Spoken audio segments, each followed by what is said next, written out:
Welcome to the Slop Temple. We pray this video helps. You start by fixing the split rolls. Decide which hand plays bass and which carries melody, and keep that distinction clear. Once decided, slow everything to 40-60 BPM on a metronome so you hear both parts. Practice 1 to 2 measures only. Repeat until motion feels automatic. Make sure to count aloud on each beat so your brain links rhythm with finger motion.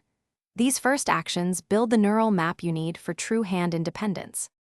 You keep going by layering complexity deliberately. First, perfect each hand separately until comfortable, then put them together but only on downbeats to re-establish alignment. Once stable, add one new element, dynamics, articulation, or pedal, so you isolate the variable. Use simple polyrhythm drills like 3 against 2 or 4 against 3 to train asynchronous patterns. Practice slowly and increase tempo in 5 BPM steps. Make sure to stop and return to the simplest layer whenever tension or errors appear.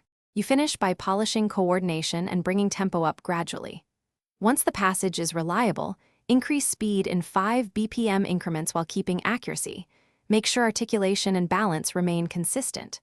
Record yourself to spot timing drift, uneven volume, or missed entrances, and listen objectively.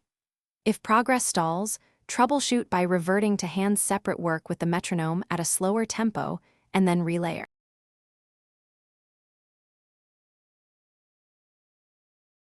Thanks for watching. Consider subscribing if we helped you.